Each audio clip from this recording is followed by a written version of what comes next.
Pasha Paro, welcome back, public. I appreciate you. Thank you for tuning. Let's go. Because I know you're in pain, whether you admit it or not. Many of you are in a state of pain, whether it's from rejection, whether it's from uh, basically just rejection in many different ways, financial, inclusion, circles, um, financial, credit. You feel left out of some things, and you having pain issues, but you haven't realized that yet. In this video, that's what we're going to be tackling, okay? Because you're fighting a lot of villains, right? You're fighting a lot of villains, and you're battling a mountain of tasks every day. You're a small business owner. This is what it's supposed to be, right? Right? Or not. See, it's kind of like when you fall and you scrape your knee, right? It hurts, or does it hurt? Some people look at it and they be like, "Ah, that's nothing." Some people bust out in tears, crying. Business owners feel pain in a similar fashion when their business is struggling in various different ways, cause and effect. But sometimes they don't realize how much it hurts until it gets really bad, until it gets really ugly, right? So think about a day in a life, a day in your life. What does that look like? Okay? You're trying to avoid being seen as the one who can't hold it all together, right? You're worried about people who don't know anything about you or what it takes to do you or be you. And you're worried about what they may say if you drop the ball one day. So what's the easiest way to prevent that? The easiest way to prevent that is to keep what you're trying to do relatively small in the grand scheme of things, right? It may be the biggest thing you've done in your life. I'm not discounting that. I'm not taking that away from you. The point I'm making is that I know you can do more. I know you have greater in you. And I want to see you reach that greatness, because it took for me to realize like all of the tributaries of pain that I had. Because what we have especially is high pain tolerance where I come from, right? We got this thing called high pain tolerance. And what other people crumble under, we somehow survive, right? We applaud our survival. But what happens when you want to do more than just survive? What does surviving look like? Like, where do you draw the line on when you're coming out of survival mode and you actually start living? Is that when you think you can go to work and pay your bills? Is that when you got your bills paid, but you got, a couple $1,000s left over at the end of the year? Is that buying a new car? Is it moving to a new location? What is beyond surviving to you? Is it $50,000 in the bank? Is it $100,000? Is it a $50,000 business of your own? Is it $100,000? Is it $1 million? What is it that's beyond surviving to you? We did the video that showed that $1 million today is only $40,000 a few years ago. And I say a few years ago, sarcastically, but a little over a century ago. The buying power of what we imagine $1 million to be today is actually what $40,000 bought you back then. When people say, "Oh, your generation has it so easy," because I'm one of the very first millennials. I'm millennial number 105 off the assembly line, I tell people, because August, and the year I was born makes me like one of the very first ones. So being in that, being able to hear the perspective of life from the generations that came prior to, but living in the world that was going to become in advance and being ahead of the curve really opens your eyes up to a lot of stuff, right? Because they'll tell you, oh, you got it, your generation got it so much easier. But no, because a house back then used to cost what, $40,000 brand new, right? The same house today is going to cost our generation $360,000. So, spare us some of the bullshit about how easy shit is for us right now. Okay? Because we got pain that's unimaginable to what y'all generations had. When all you had to do was pass college and you were basically guaranteed a job all the way up to a pension in the world. That's not today's world. Okay? So when you look at the day in the life in a business owner filled with talking to customers who do or don't know them, managing orders, trying to get the word out about your business, about your brand. It's like trying to catch 100, 1,000 bouncing balls all at one time. And again, many people are worried about trying to save face and not appear to be the clown that dropped them all. Oh, like they said, fumble in the bag. Yeah, it's easy not to fumble when you only got one ball. That's why football is played with one ball.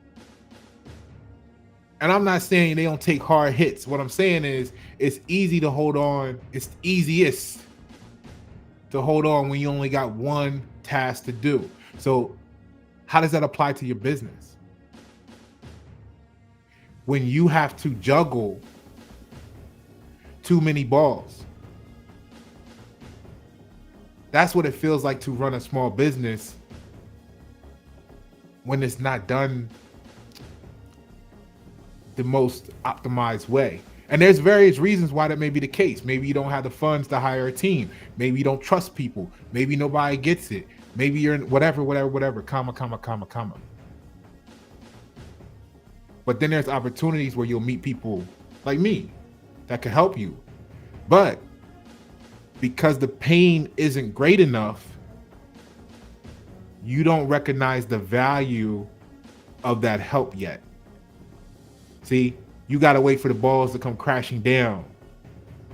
It's like that joke with the Most High. The person was stuck on a desert island and deserted island or whatever. And, he was like, Most High, just, get me out of this situation. Send somebody to save me. Whatever. I know you're going to save me, right? Ship come by, say, hey, fella, you need a hand? We got you. Hop on board. We'll take you to shore. And they say, no, God's going to save me. Then another boat come by. Same thing. Nah, God's going to save me. I'm waiting for God to save me. Third boat come by. You know the story. By now, he dies. He goes to heaven. He asks God, Most High, why didn't you come save me? Most High says, I sent 3 ships. See, this is the illusion that gets painted to a lot of business owners. It's not that you don't realize you're on a desert island and you need help. It's that the pain hasn't set in enough to make you jump on the boat that's going your direction because your belief tells you something else. Right? So what's the cost of inaction? Because I talk to business owners often, and I see a distinct differentiation between the way that small business owners in our communities act, generally speaking, compared to my terms in corporate America. What I notice about corporate America is that you may or may not like the job. The coworkers may or may not be your favorite people, but they have an agreement on what the destination should be, right? So they realize that we're in pain together. if no other way to describe it, right? You hate your job, or you enjoy it, and or we still got to get to this point. Now, some of us are more proactive. Some of us want to go further. I'm one of the people that was right up the ROI justification to get the plant to spend $10,000 a year on bottled water, so everybody in the plant can stay hydrated. Increase safety, it increases productivity, and it helps protect the corporation from a lawsuit in case someone dehydrated falls out, multi-million-dollar lawsuit, whatever. You know what I mean? Because I care about the community, the culture. It's a gift and a curse, trust me, right? But the thing about it is, to some degree, you realize you're in pain together. And then people come together to help each other through the pain, right? Because like Simon Sinek says, once you agree on a destination, it makes it easier to overcome all obstacles. The issue is that what I find in the community is everybody thinks they're on the island by themselves. And that's an issue. Because when you feel like you're on the island by yourself, you're unknowingly more competitive than cooperative. It's like, how many of you have called up someone on a cold call, and you're like, hey, look, you're listening to them. They're like, man, we do. You see their business profile on LinkedIn or on Facebook. It says they do taxes. You're like, look, you don't have no activity on your Facebook page. Let's come to terms. What's going on with you guys? Tell me about it. Oh, we're just starting. We don't have anybody, no clients. My wife, I just got in position. I went to school for finance, and then I decided I want to do this. And then I said, nah, let me do this. And then now I'm gonna do taxes because I just got my certifications. And then I'm gonna also, my wife works. She's holding down all the bills right now, and I'm out here, trying to figure out something. Well, great. You know what? Look, I can help you. I can help you guys with that. Boom, boom. Then all of a sudden, they want to DIY everything. Okay. Now, the reason they feel like DIY is the solution is because the pain of what they're experiencing right now hasn't reached their beyond their tolerance point. See, it's one thing to say, hey, I want to make a change in my life. The wife is doing all the work right now, working 80 hours a week. We got 7 kids together, and I'm whatever, right? When the pain's not being experienced by you, it's quite easy for you to feel like nothing's wrong, right?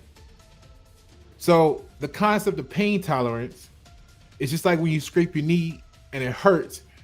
Business owners feel pain similar. The thing is, they just don't realize how bad it is until it gets really ugly, right? That's what we're trying to avoid. That's what we're really trying to avoid here. Look at it like during the lock-in home state, right? Nobody knew how fragile the economy was except for the people y'all were calling crazy like me, who was telling y'all we're only 72 hours away from total anarchy any given day, and and they're out there, like we're on YouTube, might as well be standing on the corner of your local center city with the picket signs talking about we are only 72 hours away from chaos and anarchy any given moment, right? And nobody cared, nobody appreciated it. They all called us crazy. Something's wrong with us. Then as soon as that hits, and they can't get toilet paper, now that you're not going to admit it, but now you see what Pasha was talking about, and the people like Pasha, and the people like the public here on YNet 7, right? The Gen Pop now understands what we were trying to tell them, because they're starting to feel the pain that we already knew was there, but couldn't get them to understand they were experiencing in many different ways before it got really ugly. And my question is, why we gotta wait till it get really ugly all the time? You know what I mean? Why we gotta be seen as the ones that seem crazy? Because this is what we look like. We out there screaming to the top of our lungs in the middle of a storm that nobody even knows is raging around them. Speaking of which, let's go to our normal details real quick. Bop, bop, bop, bop. We got the viewership. Let's clap it up for the women in our lives. Let's clap it up. They're rising. They've increased their viewership to 32.3%, and the males 67.7%. So men, shout out if you brought your chick with you. Women, thanks for sharing it with your girl. I appreciate you. And subscribed viewers have kicked down the door and have now are responsible for 59.8% of the total viewed hours, and the non-subscribers 40.2%. So keep bringing it, keep subscribing and watching the content. I appreciate you. Share it with your peoples. Get it out there. We need to hear more of this circulating. So the question of the day is, while we're going through this, if you could magically learn one awesome skill to help your business, what would it be and why? Drop that in the comments below and we'll get to it. All right. So to continue where we left off, the pain is what it's about. So we'll be out there preaching to the choir. You know, this must have been what it looked like prior to Noah's flood, right? In that story, you know, the thing about it is, when you're for the people, you have this period of time where you don't want to forsaken the people because you know they know not, and you're trying to figure out how do you bring truth to people, but you have to accept at some point everybody doesn't want the truth, right?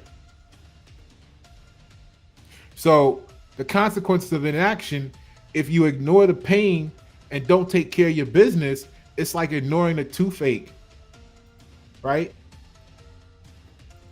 It's like ignoring the toothache, and then that becomes what? A cavity. So that person that you're speaking to, you know, they got fire on their tongue when you come around.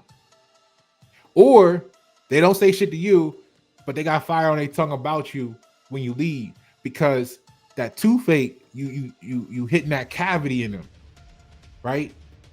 And now they got to talk bad because they feel bad because you came to them with truth that they weren't ready for. You reminded them of the pain that they were working so hard to numb.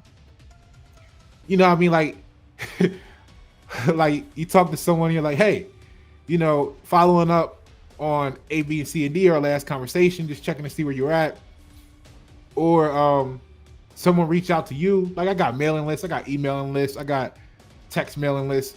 So it's funny, like sometimes somebody that stopped communicating with you will pop up with a comment to something you send them on an email list or on a text message list.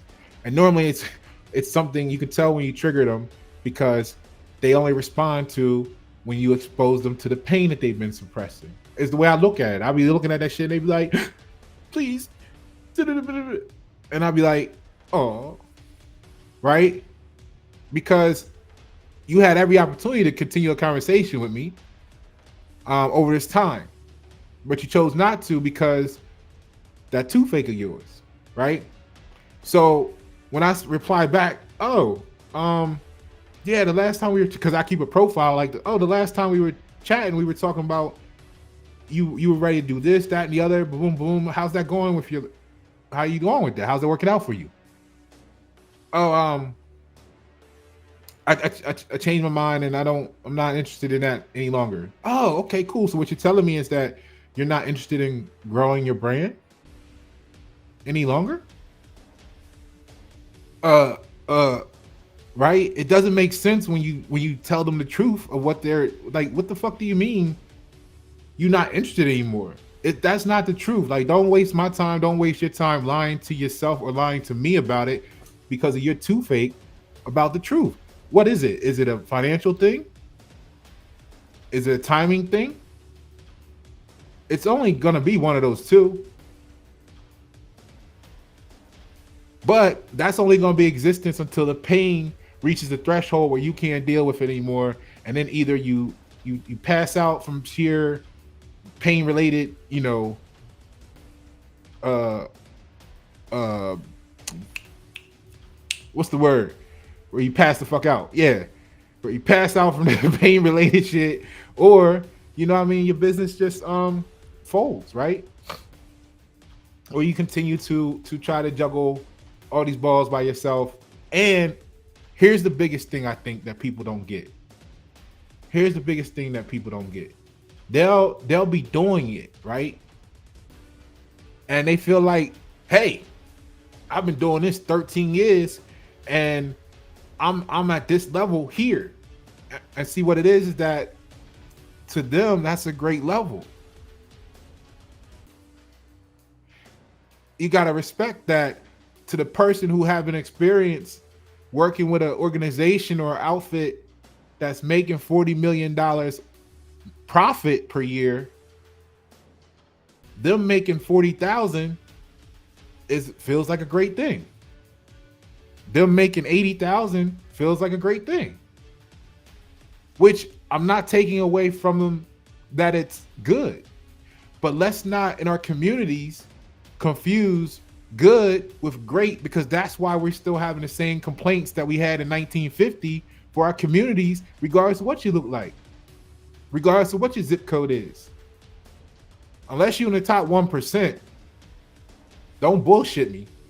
You have the same fucking complaints I do. The only difference is I'm not the one sitting around here pretending not to know what pain is. Because when I studied it, I realized that I can't heal myself without healing your dumb ass. And I'm talking about the gen public. The gen pop. Now the public, why that seven the public, that's what we going through. That's our pain problem. We get to so much studying of our own pain that we start to be like, damn, we can't fix this shit without these motherfuckers getting right. Fuck. Now we gotta go work on them.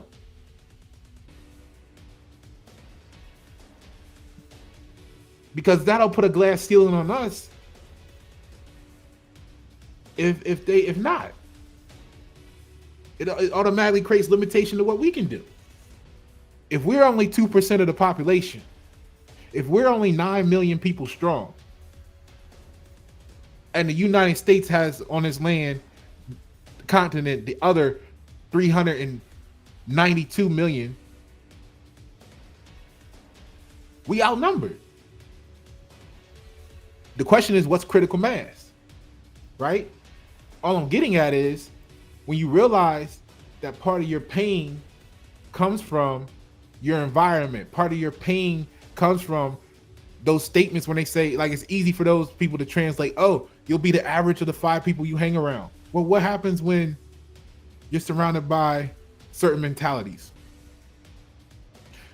You're the best at what you do, but 98 people out of 100 you call aren't going to be able to compute that they need your help because they haven't hit a high enough pain threshold yet.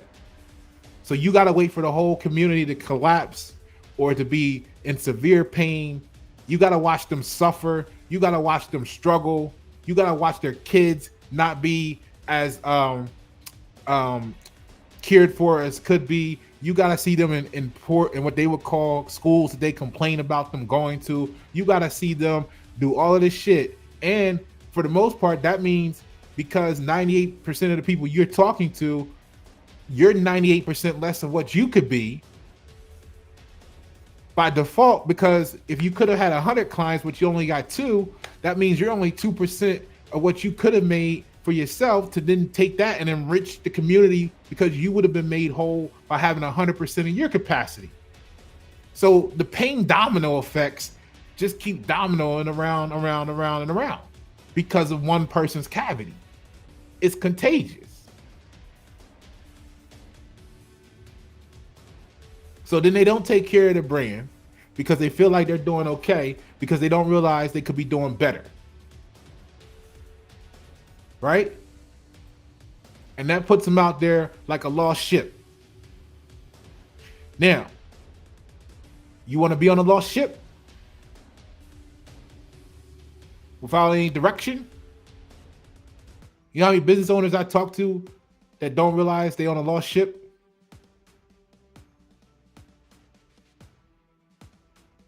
Because they're surrounded by people who don't know no better, but maybe they support them, right? Maybe they're part of the socially accepted crew that, has a little network. They're selling retail products and they're making $50,000 a year. They don't know that what they're doing is really worth $5 million a year.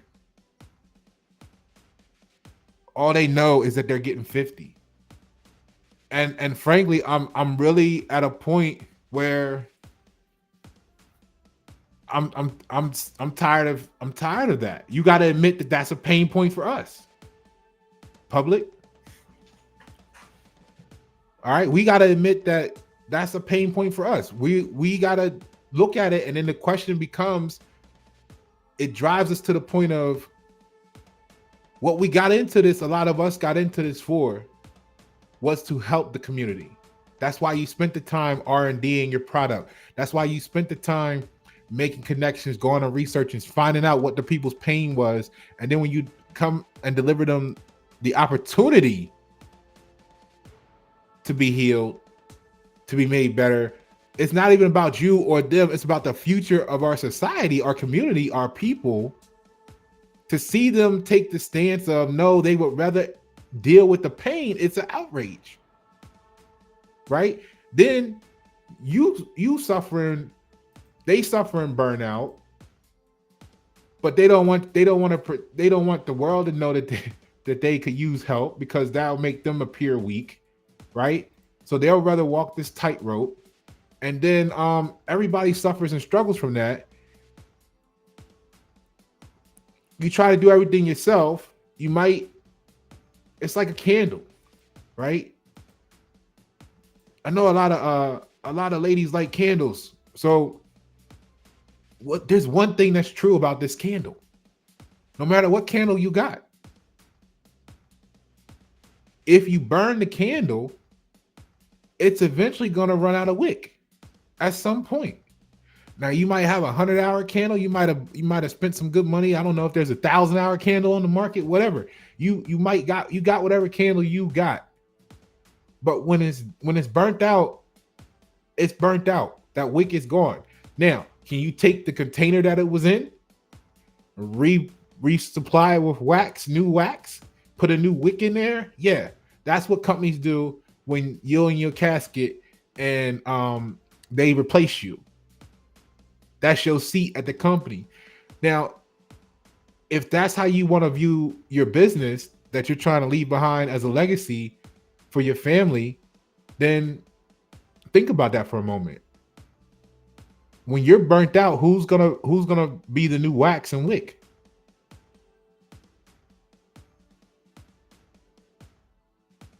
Huh? See, I need y'all. They like, Pasha, you too aggressive, and you be like, no, it's because I already know you need this. The question is, realistically, what can you put towards it to make it happen for yourself? That should be the only thing we talking about. Don't sit up here and bullshit me talking about you're not interested in growing your business anymore. Because you're not interested in going back to work either. Right? And if you're not trying to grow your business, then you're not interested in the fact that 5 years from now, if you're making $50,000, you're only going to have $37,000 worth of buying power. with the way, if you're lucky, with the way with inflation going. So if you feel like you're cool, you're comfortable now because you're making 50 grand, then okay, fine. The pain tolerance 5 years from now will be tested when you're really only able to buy $37,000 worth of stuff during purchasing power. See, this is why they don't like Pasha, because Pasha reminds them what's true. They want to live in a fantasy world now of, oh, I'm making 50,000 myself. I'm good. I'm comfortable. I've been doing this 13 years. I don't need your service. Okay, fine. 5 years from now, your 50,000 is only going to be $37,000 worth of buying power. You're not going to be comfortable then. If someone takes 25% of your purchasing power away, that's what you're heading to. If you don't look to, all of a sudden you're saying you're not interested in growing your business. And that's quite selfish, because not only do your household depend on whatever you're doing, right? Your community depends on what you're doing. So you're missing a chance to grow because you didn't have a good plan, right? And then you're affecting everyone around you. Just like when your car runs out of gas on a road that only has 2 lanes on it. Now you stuck, it slows up everybody around you because they needed you to keep going to help their progress. But no, you didn't plan for it. You hopped in your Tesla and thought, that you were better because you had a Tesla before the neighbor got one. And then you ran out of battery because you didn't plan the route to see when the next charging point was. Now your Tesla, heavy as fuck, stuck in the middle of the street, blocking traffic and slowing everybody up. You in the way. You in the way.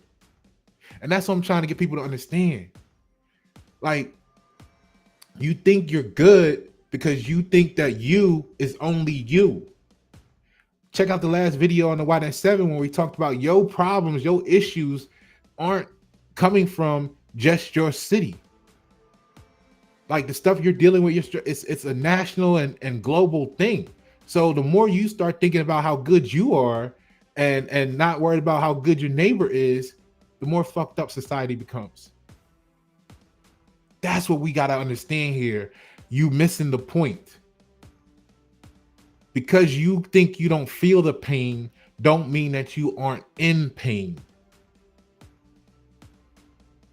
You might just have a high pain tolerance. So, marketing, many business owners feel like they're shouting into the storm. We'll go back to that picture from earlier. They're yelling into the storm. Right? That's what it's like. It's a storm. It's a storm. It's a war going on. The Chinese look at business as business is war. It's an extension of martial arts. So when you're shouting into the storm, unable to get your message across, right? What does that do for you? The people that, whether you got employees or your family or your community, right? These are all people that depend on you. Well, Pasha, you're not in the best situation. I know. I got in the situation I'm in because I take pride. I'm proud of how I got here because I'm always standing up for others. Which again, here we go. When the people you stand up for don't realize the pain that you helped them from or could be helping them from, are they appreciative or not? And this is the crossroads. This is the crossroads that we get to. And I've been looking at this for like the last 2 years, because when you achieve a certain level, when you want to invest extraordinary into those around you, it only works if they're receptive on wanting to be extraordinary. Right? You can only pour in, hold on, look.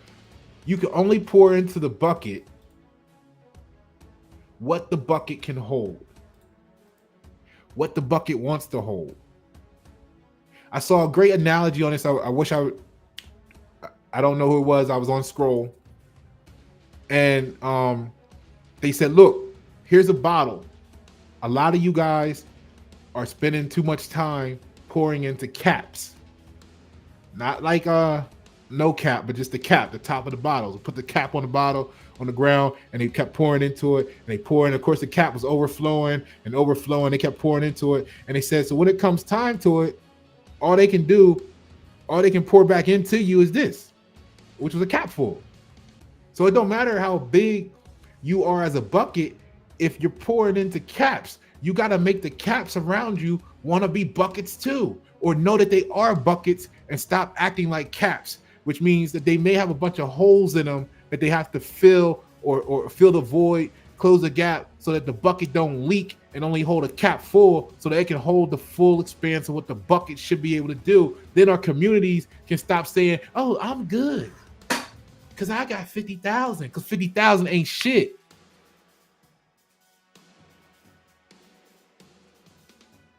The people who say they good with making 50,000 from their small business year are the people who never had 50 grand in their hand at one time.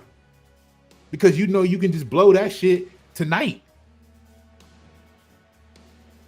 When you go out and you make $5,000 in 6 hours, you don't feel like 50 grand is nothing. That's a week's worth of work for you. The problem is, can you get that type of work for a week consecutively? That's the challenge.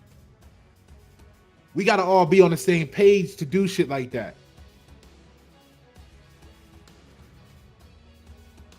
Y'all know I'm broadcasting from the tower. I've been sitting here like, you know what?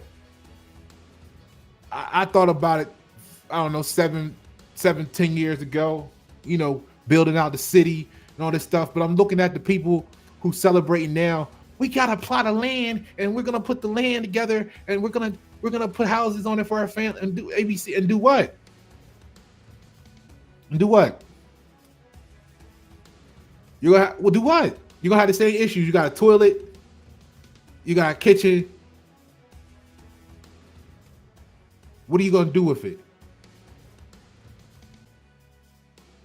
Because a lot of these people I talk to, they don't have any revenue plans. They don't have any income plans. And then when I talk to them, they will make I'm the bad guy because I'm exposing the toothache. Because they're too busy wanting to celebrate their bliss. So then the toothache comes, right? They got to speak the fire about you because when they think of you, they think of toothache. When they talk to you, they don't want to talk because the toothache, which hurts everybody, right? The problem is corporate America gonna write you a check for $60,000, $70,000, $80,000 a year. Come on in here, take care of this for us, make us another $5-10 million next year that we wouldn't have had this year. But when you go to the people in the community, they pain tolerance hasn't hit yet. They gotta wait for COVID to happen so they can complain about it, so that they can forget about it after it stops, and then they can tell you shit like, I'm good with my 50K. You weren't good when toilet paper was $25 a roll,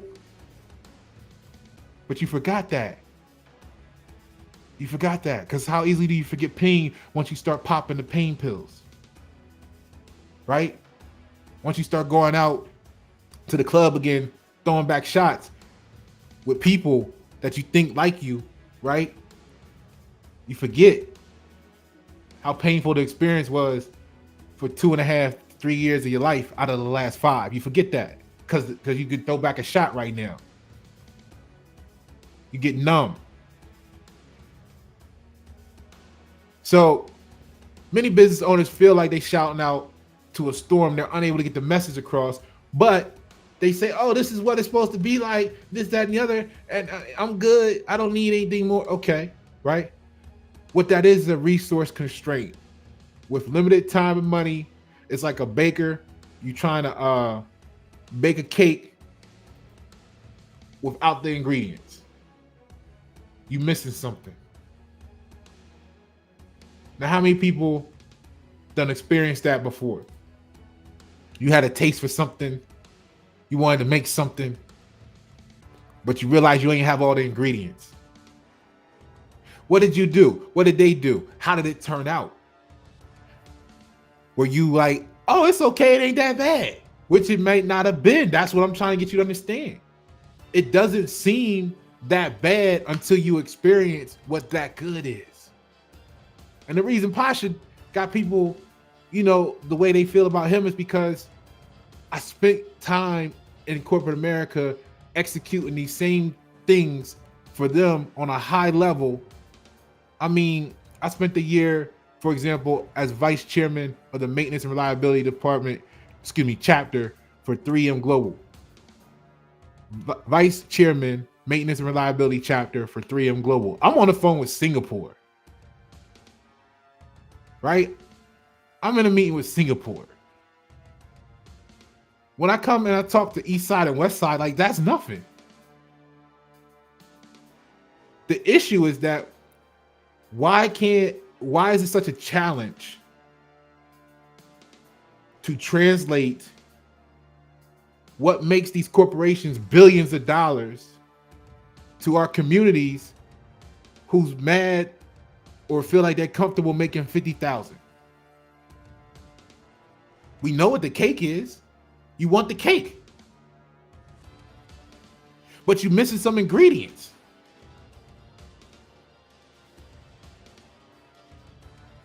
So then you got someone that says, yo, you're missing some ingredients.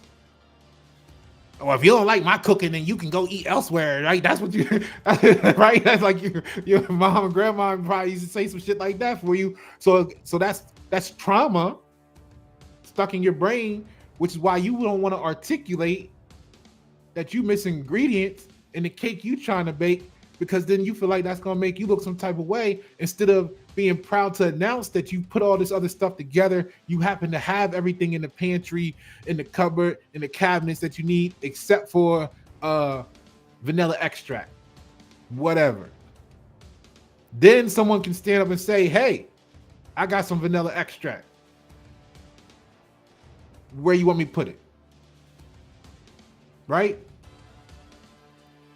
That's how communities can come together. No. What 9 out of 10 of our people do, no, and I say our people, I mean on the level that's not the 1%, is we gonna say, you gonna judge the person that showed up like, yo, I see you missing some vanilla extract. I got some for you. Now at the store it costs $6.99 a bottle. Okay?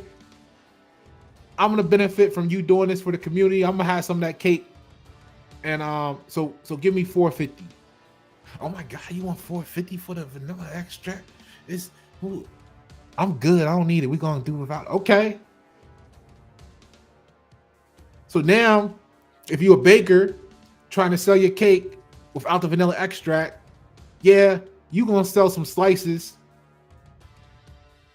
Those first couple slices, people gonna be like, this is all right, but it's missing something. Or I feel like something missing. I just can't connect to the brand. I just don't know what it is, right? So you wind up selling 4 out of 16 slices of the cake, and you like, I'm doing good. I've been doing this 13 years. Yeah. And you're leaving 3/4 of what you could be unannounced, unsecured, because you don't know any better. And I'm really at odds, because I talk to business owners and we come to the same fork in the road in the public. Now, I'm not talking about the gym pop. I'm talking about you. Why that 7 people, I'm talking, when I say the public, that's you. So the problem we're at with being the public is, how long before we have to sacrifice the gym pop, but at the same time, we can't sacrifice the gym pop. Not that that's our goal. Our goal is to restore America, but you can't even do that until you've built the replacements for any system or anything you would want to boycott or be without. period. So what happens is it's this tightrope walk between, WTF, um, because people don't understand what truth is, right? Because they can't be true with themselves. They want you to pretend to be a liar. The baker don't have the ingredients, but they're gonna try to bake it anyway and tell you something's wrong with you for saying it don't taste great or it's missing something. It could be better. I got what you need. All those are problem toothache moments for the people who don't have the right mentality. So what we're going through right now, what the public is doing is the public is parting the Red Sea, or parting the Reed Sea, whichever account you want to go by. All right. So yes, I'd be so ecstatic when I get those emails that 1 out of 100. If I send out 500 emails and that one person pop out, please remove me from your mailing list. Oh, thank you, because that's energy I don't have to waste, and that's one less fake person that I gotta deal with their stupidity. Because we can fill that gap, that new seat, that seat that we can't open. Let's fill it with someone who's going to put the work in. A lot of people talk about they want change, they talk about they want something, but none of them. There's a group of people that'll talk about it all day. They'll say they want it, they're interested, but they're not committed. Is the way I heard it best put. They're not committed. They haven't even agreed with themselves that they want what they want. So how are they going to agree with you what it takes to get there? Great. You want to grow your business? Okay, this is what we need to do. We need this, we need that, we need it. They can't even have the conversation like I'm keeping them anonymous, but it was just baffling. It was like, yeah, I need to talk to the wifey, the finance guy. I'm doing finance, doing this. I was doing that. I just went to school. Now I'm starting a financial business. Oh, I'm going to be doing taxes. And you know what? I think I should do logos. Why? I guess because I told them the logo might be $5,000. Every time you start over, because it's not that you failed, it's that you didn't give yourself a chance to grow. See, sometimes you feel a little pain, right? You feel a little pain and you're like, oh, this hurts a little. I don't think I should continue down this road. This is painful, right? Put this under resource constraints. Like, your pain tolerance may be fucking shit up, but then also at the same time, not having enough pain tolerance fuck shit up. Because now you're saying, oh, I felt some pain. I'm not gonna push through this moment. Instead, let me run over here and try this new thing instead. Then what happens? You get over there, you go a little further down the road, and you experience some pain, and then you want to jump ship again. Remember the video that we talked about where it says something like 33% of the US population has changed jobs once a year. Like, I get there's periods of time where you're going through stuff in your life, you're trying to find yourself, but could you imagine 10 years and you've had 10 different jobs? I mean, at 10 different companies, 10 different places, doing 10 different things. Like, when do you ever get good at it? And that's why, so, when I send back the message, best wishes, it's painful to me knowing that household, because I got family I don't talk to because of, it's why that 7, y'all seen the videos, man. We got a lot of different reasons, when your sister working 80 hours a week, so the husband can brag about being a stay-at-home dad, and your nephews can't even read or write or know their own name, spelling, what the fuck is going on, right? My point is,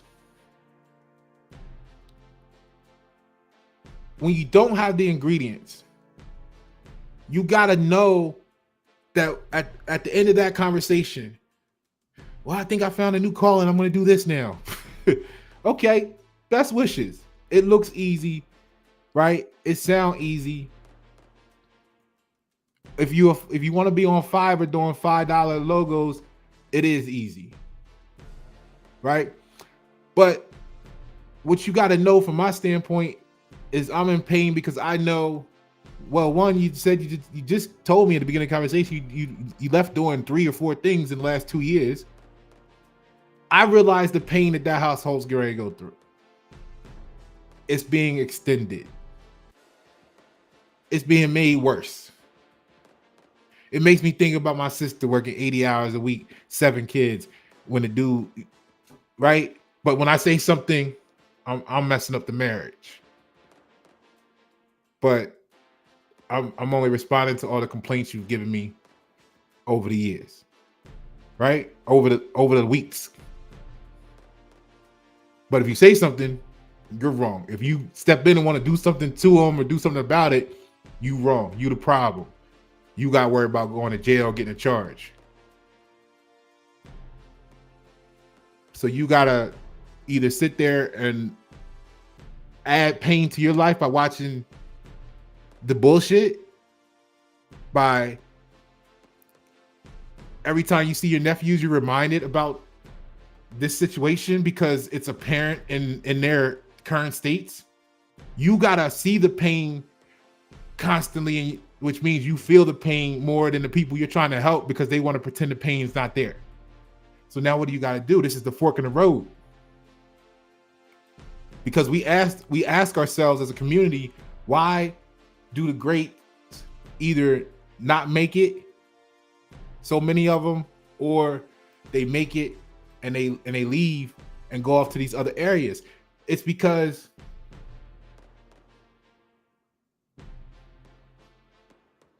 it could be because, do you think it's because you are part of their pain? You kept being a pain. Like the saying, the saying pain in the ass, but how many of y'all realize that y'all are the pain in the ass in the Gen Pop? So if they're behind the wheel, they got to decide, right? It's some women out there right now telling their kids, daddy just never came home one day. And then the kid grow up saying how bad daddy was, how bad father was. But the part they left out was they were being a pain in the ass every chance they get. So if you can't heal the pain, if you can't take enough painkillers without putting your own life at risk, like some people drink alcohol to numb the pain.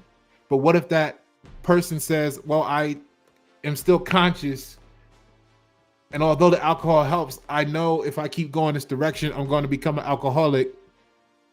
I know if becoming an alcoholic may have some damaging effects on my physical life and body, and or put me in a position where I'm going to do something I'm going to regret one day and whatever. So let me get away from the source that's driving me to drink. There's another quote, right? You're driving me to drink. Let's get away from the source of what's driving me to drink. And wow, once you do that, you realize you're not drinking as much anymore. See, he or she forgot that part of the equation, right? Because they wanted to pretend they didn't know what, either they wanted to pretend or they weren't aware of what pain really was, or what pain really is. So you got resource constraints, you got operational inefficiencies, spending too much time on daily tasks, trying to fill the bucket with the hole in it. Because if you got to spend 8 hours of your day arguing with your partner, how much time does that leave that you could have been spending on business or brand? How much did you not generate? Because how much would you have made in that 8 hours? You could have afforded to get a logo, or you could have afforded to do marketing if you weren't spending 20 hours a week arguing with your chick or arguing with your dude, right? So you got the wrong operational inefficiencies in place, and you don't admit to yourself it's causing you pain. I mean, these are how simple the stuff is. But then somebody like me, be like, oh, he's bad, bad guy, because he got, what they really tell you is that he got rid of all the bullshit, which might left doing nothing. Like, like the situation now. Like I said, I can relate to this firsthand, because the last the last issue that tripped me up, which we all go through some things, was me fighting this battle for what I thought was going to change society, and I wound up having this lawsuit I created that was going to be a first impression on changing the relationship between employers and employees, right? But what happens with that? You fighting it by yourself, right? So because you're by yourself, an international corporation such as Securitas has enough reach and power and everything to sabotage you and bankrupt you, and then the EEOC makes it so that you can't get another job in a timely fashion. So you wind up losing, what people might look at you as you lost what you have. Okay. I'm at war. I've been at war with the other side for 20 years. You win some battles, you lose some. I won about 80%. So when people want to say, well, how can you articulate this stuff because you're not 6 figures, you're not 7 figures right now, you don't have this, you don't have that, you just lost this. I've been in a battle. I lost that battle, sure. But I've been in a position also where I have blank checks to go and change, billion-dollar corporations' direction. So if I'm good enough to do it for them and have the track record of doing it there, dumbasses, I can do it for you, right? So, a lot of people judge you. These are the same people that judge you, but when their car break down, they don't have the money to get it fixed right away either. So how are they comparing their life to yours? Their bill was only $1,200. Yours was $12,000. Because you were on you had different type of cars.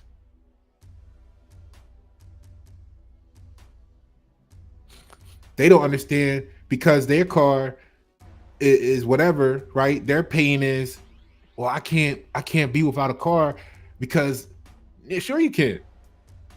You got the train, you got the bus, you got Uber. Oh, but that's a pain that you would see as a pain. So you hang on to another pain to say you don't have these pains over here. See, I was just like, fuck it, I'm going to eliminate all the pain. And I just threw away a whole Mercedes. Think about the difference in mindset of what you see to life to go get a Mercedes. You're talking to someone who just says, throw that shit away. I'm going to rebuild. It's time for me to retool. The Most High is saying this is time for the change to happen. And you know what? We're going to replace that with a Bentley one day. But you got to recognize it as being a pain first.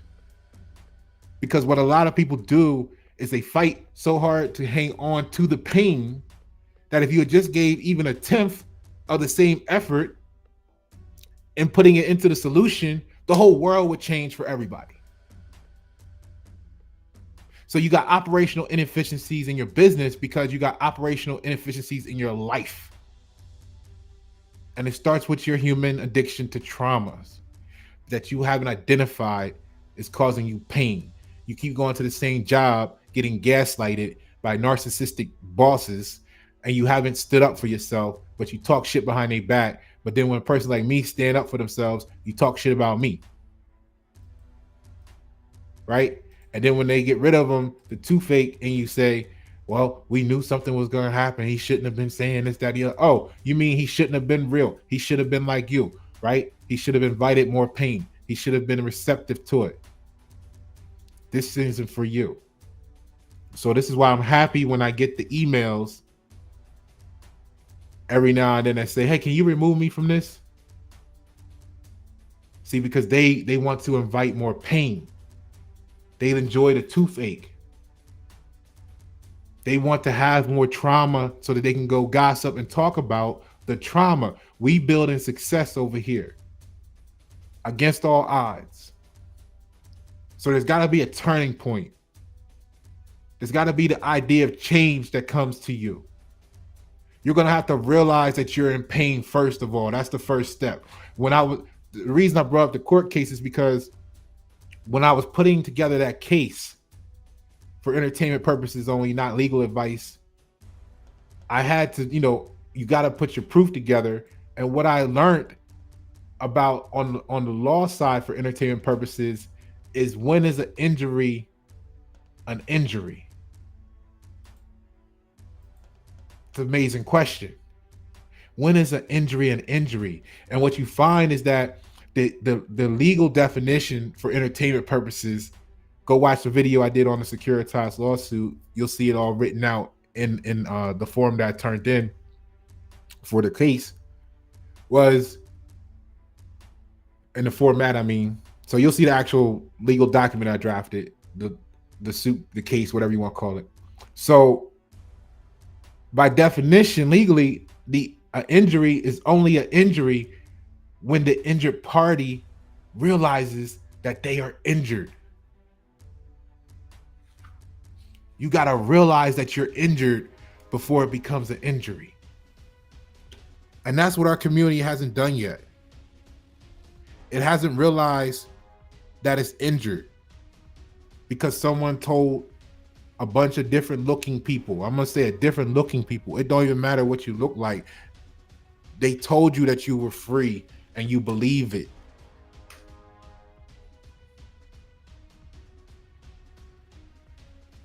So it hasn't realized, the community, the zip code hasn't realized how it's being injured. So it doesn't know that it is injured right now. And because it don't know that it's injured, it feels like it's okay. And just like you tell a person, going back to the abusive relationship or a toxic workplace or whatever, it's not okay. But how long do they sit there and fight with themselves and debate and debacle before they actually make a change? Michael Jackson, I'm standing with the man in the mirror, ooh, yeah, right? Help him make a change, right? You gotta stand in the mirror for some time, but how long is that time? And the longer that time passes, the more the community is suffering, the more the household is suffering, the more your relationship with your spouse is suffering, the more your relationship with family is suffering. You have to realize that you're in pain before you can start healing. And if you don't realize that you're in pain, you don't know that you're sharing your pain, which means you're causing other people around you pain. And when they're sensitive to that, knowing that they shouldn't be pain, they will have no choice but to expel you as the source of pain. So what happens when America says we have to expel the United States corporation? See, it's like realizing you need a Band-Aid for your scraped knee. Now, that don't mean we got to go out there and get all our AK-47s and go shoot up the White House. That's not what I'm saying. What I'm saying is, as much infringement as you believe is upon you, it is only because you've allowed it to be there, because you've invited the pain in by saying you couldn't produce for yourself. Go back to the statement at hand, the famous quote, you cannot boycott what you have not built the system to replace. This is why Pasha Paro does what he do. So another pain is when you see someone that says, oh shit, you can get $5,000 for a logo. Dumbass, Pepsi paid $1.2 million for a logo. But the fact that you want to jump ship on your wife, your family, in the middle of all, like, think about it like this. You've been telling them for the last 6 months, a year, 2 years, however long it took you to go to school for finance, that this is what you was gonna do. They've backed you. Like I said, I can speak about this. Anyway, they've backed you through this whole process. They've spent the countless hours in pain. They've gone to work to take care of the family by themselves. They've done this, they've done that. The kids have gone without new sneakers, whatever the case might have been. Now all of a sudden you want to do something different, which means the whole investment cycle, not even the learning cycle, but the whole investment cycle got to start over again, because now there's a new ramp up period from the time that you start this new endeavor to the point where you get that up to speed because you saw $5,000 on an invoice. See, you doing it for what you think is money. It's the wrong reason to be doing it. Pasha's doing it because this is how we need to create sustainable communities. This is how we gain our independence as a when I say as a people, as a public, as a zip code. So no, I don't really have a lot of respect for people that go, no matter what industry, and if you're like, you only doing this because you make X dollars. You see my conversations about alignable with that. It's a lot of people on alignable. That's what they do. That's why they can't be real, because they got to be fake to fit this image, because they want to be in this space only because they make this money. But outside of that, they really hate themselves or who they are when they got to be in that space. So there's somebody else behind the scenes, and that's why you can't trust them, because you meet them behind the scenes, they're one person. You meet them on their image, they're wearing a mask. So who the fuck are they? You don't know. That's a trust issue. That causes you pain, but instead of most of them admitting that it causes them pain, they say, oh, that's what you got to do to be in business. No, you don't have to be fake.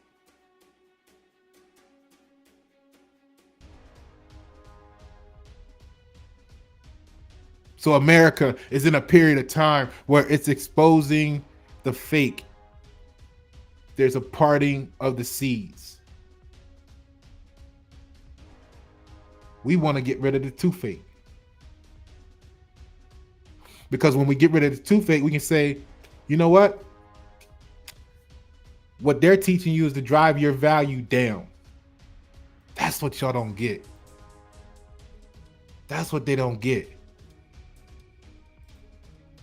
They don't like the fact that I'm teaching you to increase your value, to increase your net worth. And it don't necessarily mean by what you have physically. See, right now, this is the eye of the storm they in.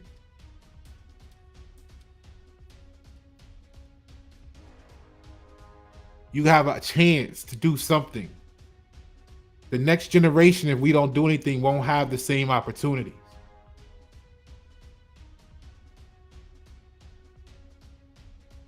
So ignoring these issues is like driving your car to the empty tank of gas, or until, like we said, it break down on the side of the road.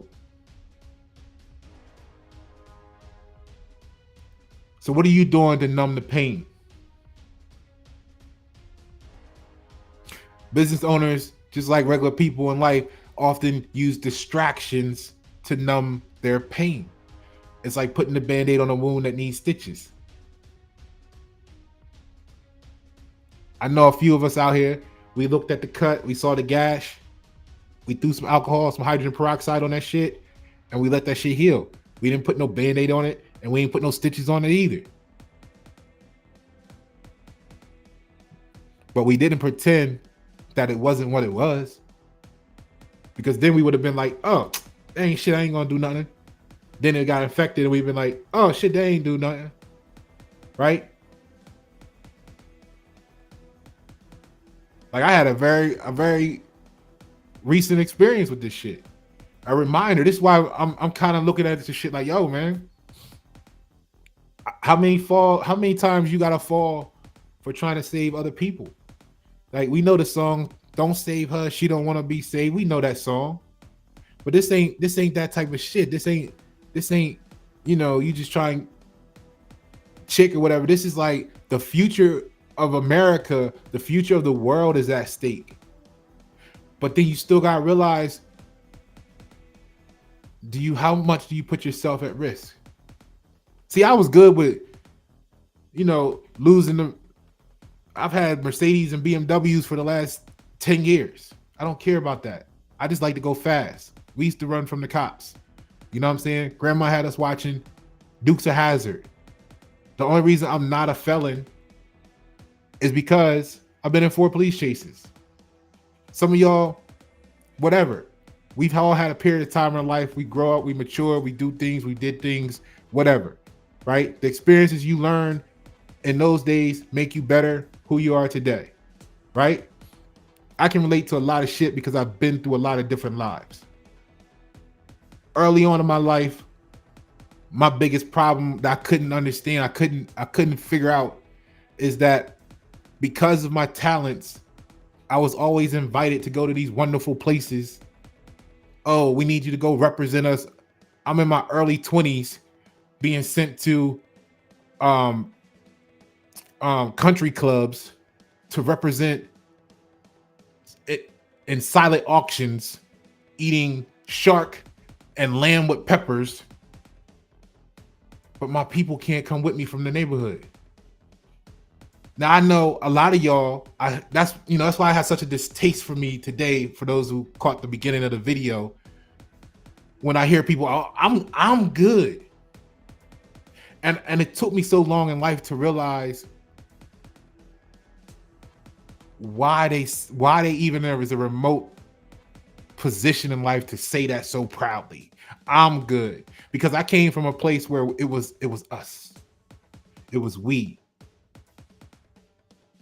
See, when my family turned their back on me early, and your mother's sitting there and you're 12 years old talking about, I can't wait till you 18 so you can get the fuck out. And everywhere else you go, it's like, oh, you're such a great kid. And, we wish, you would be more like, they don't know we run together. But when you go everywhere else and you see the love that all the other families have for each other, you don't understand. When you get thrown in the mental hospital because they tell you, well, there's nothing wrong with you. You just know shit that the average person don't know. And you got to be careful who you talk to about it. You realize that because the 98% of the population don't know, you got to suffer. You got to experience this additional pain because of their ignorance. So at what point do you say, we got to get rid of the source of your pain? See, these people don't just wake up one day. They're molded by society, but society doesn't want to take responsibility for it.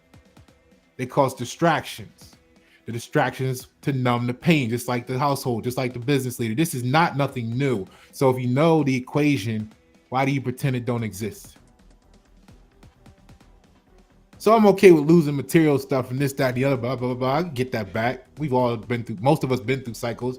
I don't really trust people who haven't had any downward situations in life because you don't know who they're going to be. Just think about all the society that's like, I've been playing it so safe my whole life, and now they're going to collapse everything. Those are the people that's going to be suicidal. Right? But when you go through this process and then you fall out, you're living on the street for some period, for a couple of weeks or a month, whatever it might be, getting yourself back together, and during that transition, you get like cellulitis or something. Now your skin breaking up and your legs are swollen. You don't, what I mean? It's you realize, how did I get here? How did I get here? You know what? I got here from being worried about other people.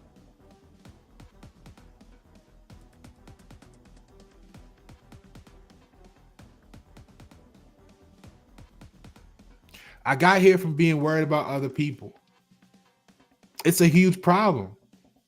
It's a huge problem because you're not worried about them for the wrong reasons, but your concern about them can cost you your life.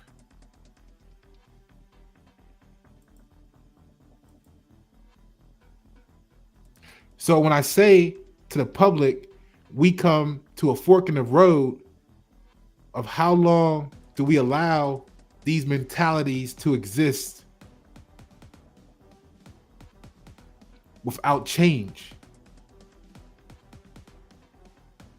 It's a very serious question.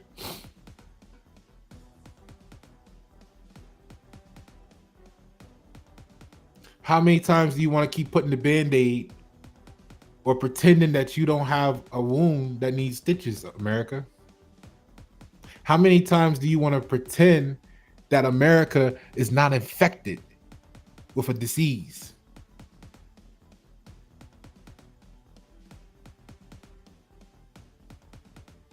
I'm okay. That's what the people say when they don't want to go to the doctor.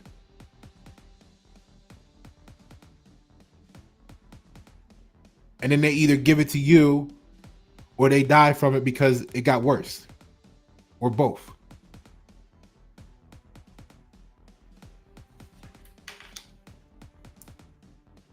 So how long, America, do we want to play the game, or do we want to condone the people who pretend not to feel your pain? You know what I mean? When you spending hours on your smartphone or answering emails like the hamster on the wheel, but you're not getting anywhere. When you could hire the person that could make a difference for you, but you're too concerned about how much they gonna make off of you that you can't see that this is the difference between this is starting your steps to going from 50,000 to 5 million, but you're concerned about $5,000 going in their pocket. I had someone tell me that before, like 10 years ago. I had, sent the proposal off. I was working because see, I've always been the PR nightmare. Why? Because I'm the eagle. I'm the republic. I'm America.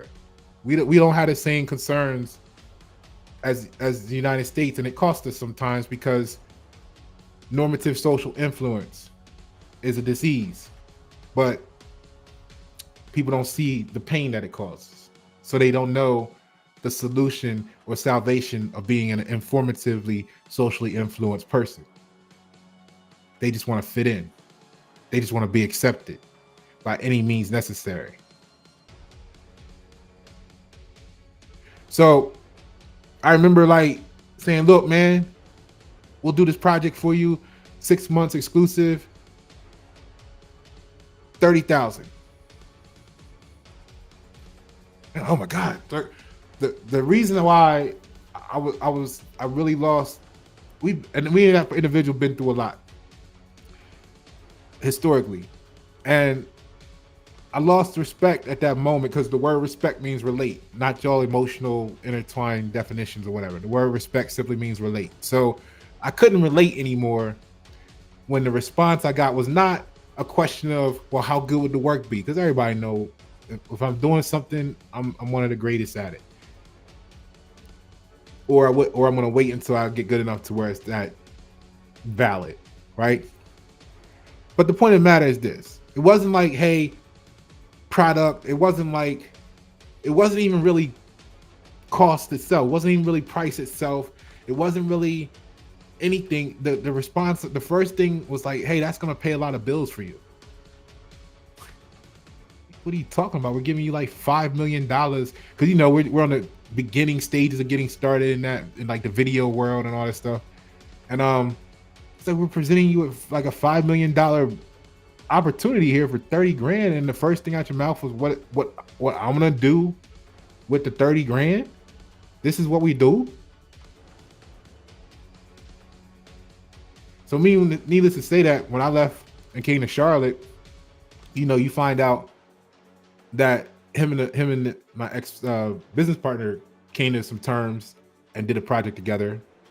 Don't know how successful it was, but see, once I'm out the picture, right? Once the eagle is out the picture, then the citizens can relate to each other. You see what happens there? However, that happened on both sides, right? So chatting to colleagues, they might spend too much time chatting with the colleagues, sitting in meetings, like a ship caught in a storm, not going nowhere, right? Let's get back to that image for you to give you the gist of what that is. Because how many times have you had conversations and you're going over the waves of emotion and you're saying you're so how happy you are that you're not that other shit back there that's like stagnant or whatever from your perspective or what have you, but you didn't realize the reason they're stagnant was because the course you're going on is surrounded by rocks. And here you are, Greg B, the Titanic, because there's a rock right in front of you, the coast right there. And now you are in an uncontrolled state you're gonna crash out on the rocks and your ship might sink, and then you'll be the one on the desert island talking about the three ships story. See, that's what happens when they look at us. Well, why aren't y'all doing this? And you think we're gonna sit there and do that? We need to go do this, and we need to be like that. That normative social influence. We need to keep doing what the United States said we should do. And then next thing you know, they're complaining about their neighborhood getting gentrified. Yeah, we were trying to tell you, we need you to stop allowing them to decrease your value. Here's what we got to do. We got to invest in this. We got to invest in that. We got to build up your brand. We got to build up this. We got to be able to have you put not just a sticker in the window saying that you got to shop here. We need you to put an actual sign on the building out front. We need you to take stake. We need you to get ownership. We need you to build. We need you to invest in yourself. We need you to stop looking for someone to do your logo by scratching some stuff together for $250 and really have them put together a $5,000, $10,000, $80,000 situation for you, because it's gonna be like you gardening, and you're gonna be the plant, and you want to give it the best nutrients, the best soil to grow in, the best opportunity. You want to put yourself in a position where your product is worth $100. So the fuck what, somebody's selling it for $5. If Pepsi paid $1 million for a logo, what the fuck do you think Fiverr's doing? How do you, if Pep, like that just said, what is your role model? What are you trying to do for your community? If Coca-Cola, if Pepsi, if these places are spending $1 million plus on their logo, how can you feel proud that you got one for $5?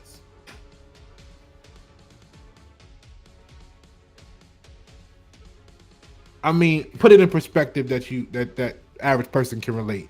If a Rolls Royce Cullinan fully equipped is $375,000, how do you sound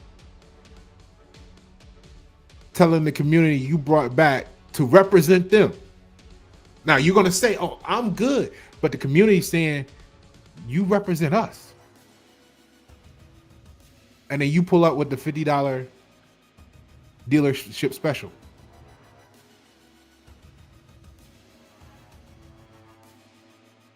And don't get it twisted. 8.2% out of 10 people, it's not because they don't have it financially.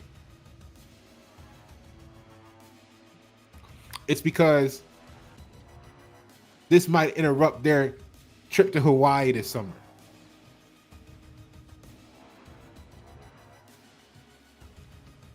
They wanted to be taking photos in Turks and Caicos so they can put it on Facebook to try and make you jealous of how much their life is, how well their life is going. So they sacrificed the brand and the business for some selfies at a beach that they're only going to see for 7 days out of their whole life. Then they're going to come back to your community that they're going to see for the next 10 years but the pictures was more important than representing you, their communities, to the fullest. That's what they don't like about Pasha. Say what you want. Pasha represents America to the fullest. Pasha went down fighting twice in life for America. So when Pasha fall off, Pasha get back on his bike and he back wheeling again because he know what it take. And then other stuff don't mean nothing. So they might lose themselves on social media showing this fake image and facade. It's not really fake. It's just wrongly purposed.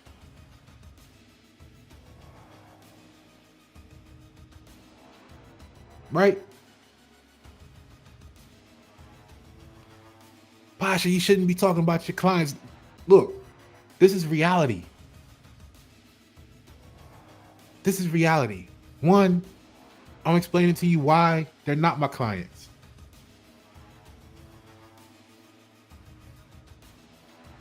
I had to tell someone, look, we got $100+ million deal on the table.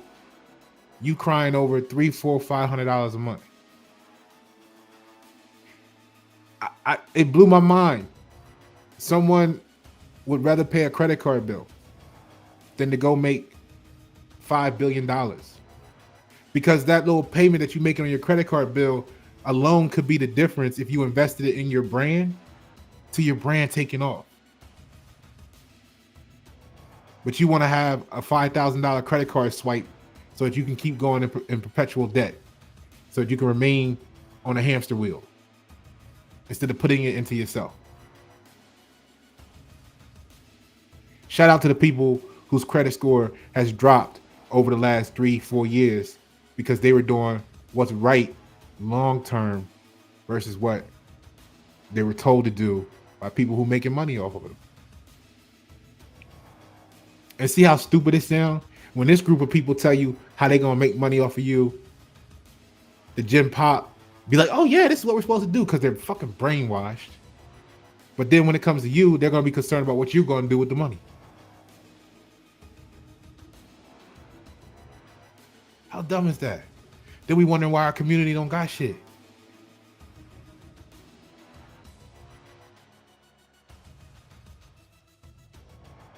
Why we think it's okay to pay you late, but then you pay your credit card bill late, they give you a late fee.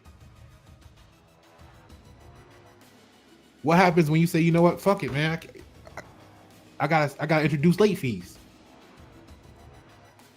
right? Then what happens when you say, fuck it, I don't want to introduce late fees, I need all my money up front, because that's the way I used to do it. Things went really smooth, right? Now the community says, oh, Pasha don't want to work with us. No, Pasha don't want to work with bullshit, because Pasha recognizes the pain. You recognize the pain, but you felt like it was okay for Pasha to be in pain because you're used to having pain. What happens is we need to all realize what pain is so that we can get rid of the pain universally. It's not about you, me, us, them. It's about who wants to get rid of the pain. Welcome to YNet 7. Welcome to America. Welcome to what we're fighting for over here. Know who the enemy is. The ones that want to see you juggling too many balls, that's your enemy. Because they want to see you stressed out, or they're waiting for them all to collapse so they can try and make a fool of you.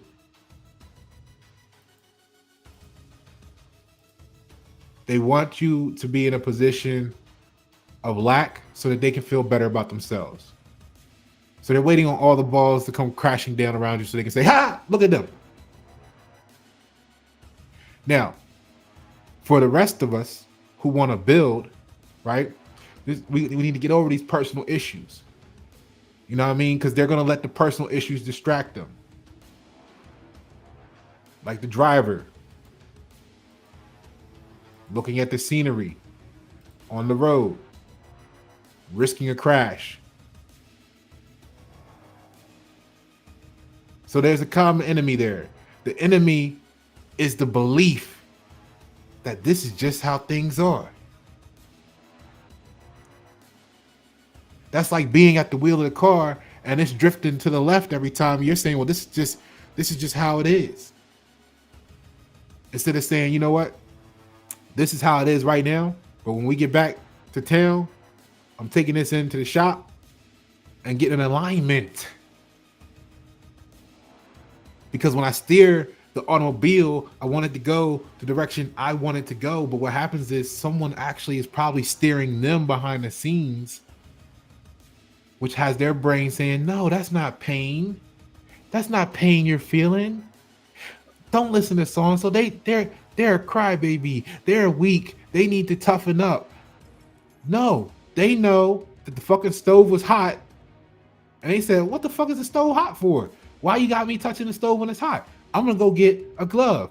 I'm gonna open this grill with a mitt, with a grill mitt, right? Because I'm cooking at 450 degrees, at 700 degrees, whatever. I realize it's causing me pain. Let me do something about it. No, the common enemy is the belief that this is just how things are. It's like believing you can't learn to ride the bike because you fell off once. That's what they want you to do. They want you to minimize your risk to the point where you play it so safe that you never ever fall off your bike. Because that's the only way you're going to feel like you've accomplished something, because you didn't take no risk. You played it so safe. Now, what does so safe get you? Low risk equals low reward.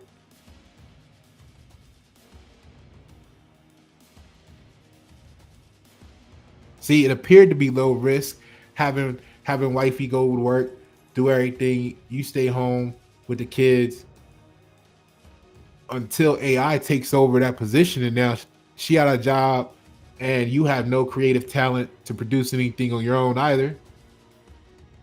Because every time you got faced with a little bit of pain, you jump ship to the next opportunity, the next thing to say you're going to go do instead. So you never built nothing through the levels of what it takes to build. Because every time you face a little bit of pain, you scrape the knee, you got a cut on your arm hopping a fence, you cried and said, I'm gonna go do this instead over here, thinking that that's gonna be easier, thinking the grass gonna be greener. But we're here to fight that belief in America.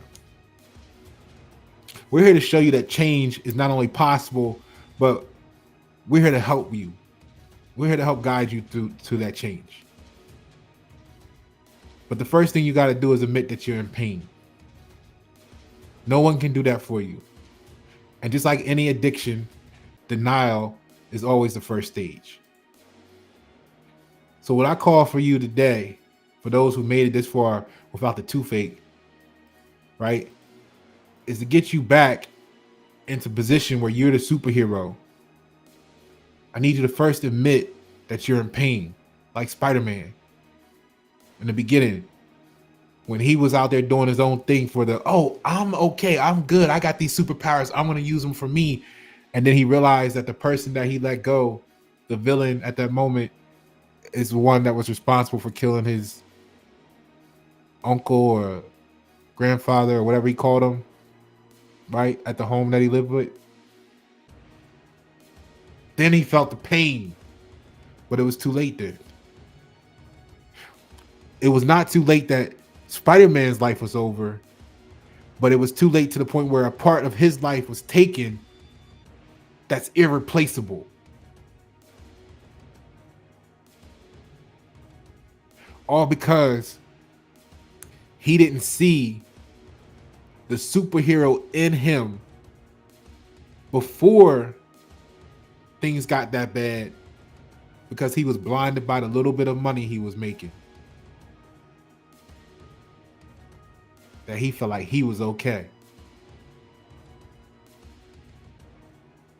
And he didn't need to step in and do anything in that moment.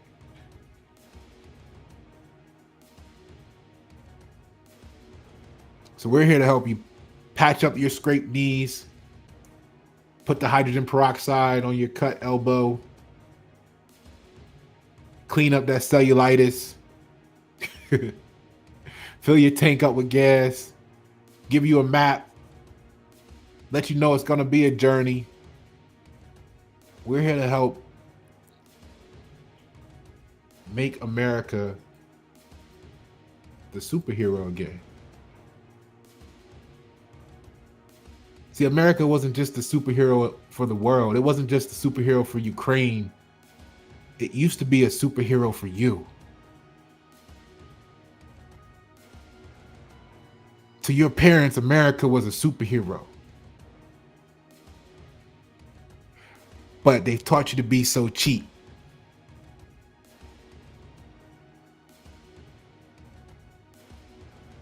So yes, we have to flip that shit.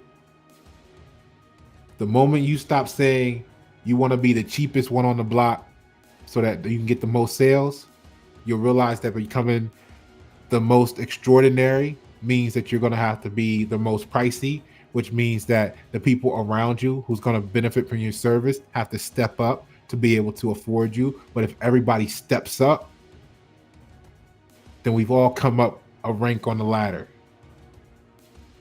If we make the new norm to come up the ladder, then we'll stop walking outside talking about we're at the bottom of the barrel.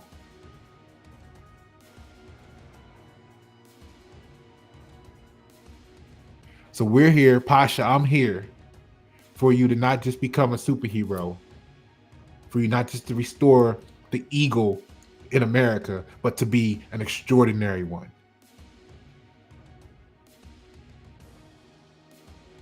And I get that some people like shorter videos, but when you can watch a football game for 3 hours, when you can watch a basketball game for 3 hours, I really don't know why 90 minutes worth of this conversation that could change your life, I should be charging you. This should be a coaching session at some corporation where they're giving me $5, $10, $25,000 to speak to them.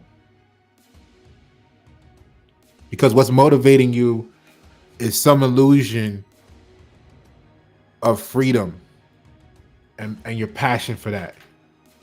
That's the number one reason that motivates small business owners, is the desire for freedom and passion. It's like wanting to fly like the eagle, free and full of life. You are born here, most of you. You are born wanting to be the eagle. Who grounded you? Who grounded you? Let me show you how to spread your wings and soar. Yes, the eagle land on the ground every now and then too. We're here to help you turn that passion into a thriving business, not just one where you're saying, I'm okay. Because okay, you're not in control of being okay. I want you to realize the biggest thing that you're missing, the biggest sacrifice that you're making, the most selfish thing that you could do is to say that you're okay and overlook the potential community impact. See, you forgot about that. You forgot about your community because you were too worried about yourself, which is why you think that $50,000 or $80,000 is something.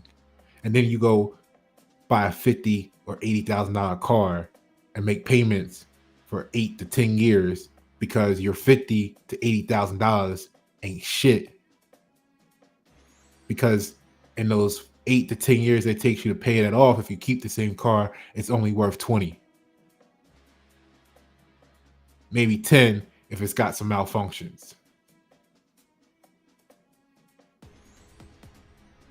So what about your community impact? Pasha stand here as the eagle to help you make the meaningful impact in your community. Like the gardener planting the seeds to grow into the beautiful flowers. We did the video already on work-life balance. What's your balance between work and life? May not be what they taught you work-life balance is. For some years, you might got to go all in on work. It might be uncomfortable. It might be difficult. It might be challenging. It might be a tightrope. Are you afraid?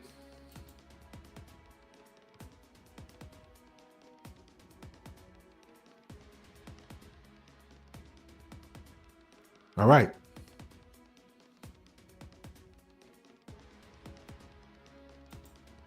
Here's the question of the day. If you could magically learn one awesome skill to help your business, what would it be and why? Remember to subscribe, like, comment, and share. Of course, we want to hear from you too.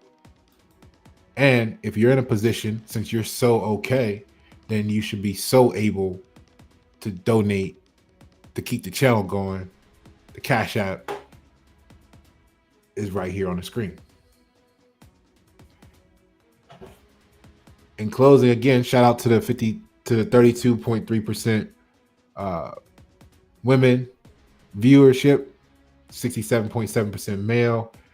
I really appreciate the 59.8% that subscribed, 59.8% viewership hours that the subscribe group has captured from the not subscribed. They're having a nice little battle going on, seeing who's going to take that. Let's keep getting more subscribers. Let's grow the channel. Let's get it to 1,000. Let's go. Really excited.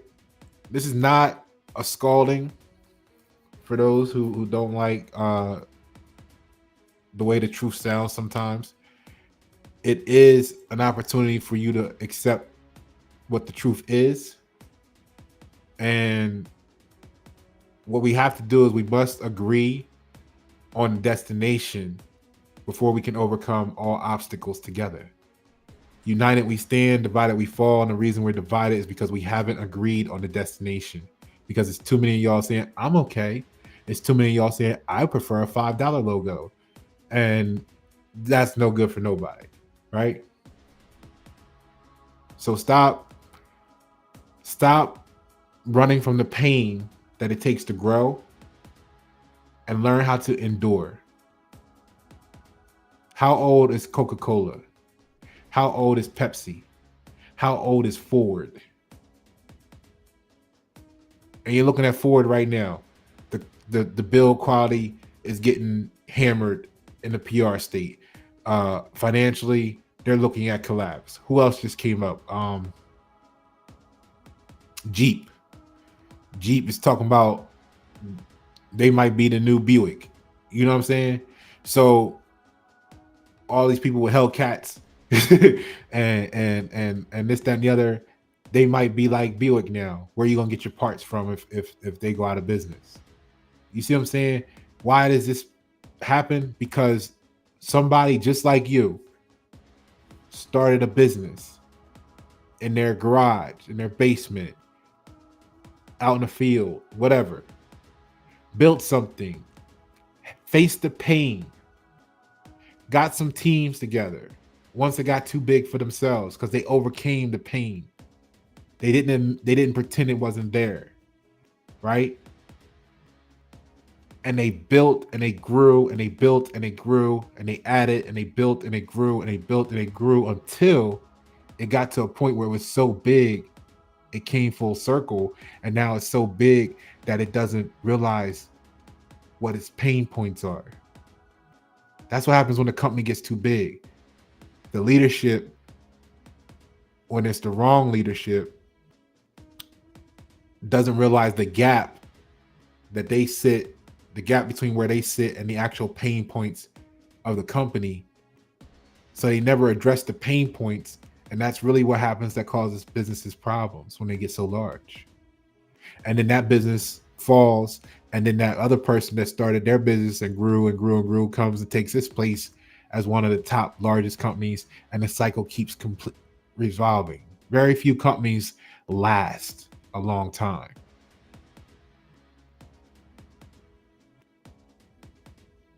But let's at least get you growing.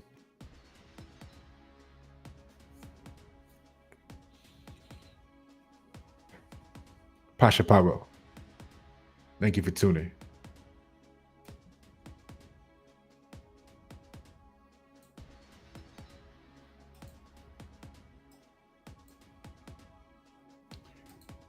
Put the eagle. I'm gonna end this one for you with the eagle on the screen. All right, that's gonna be the goal.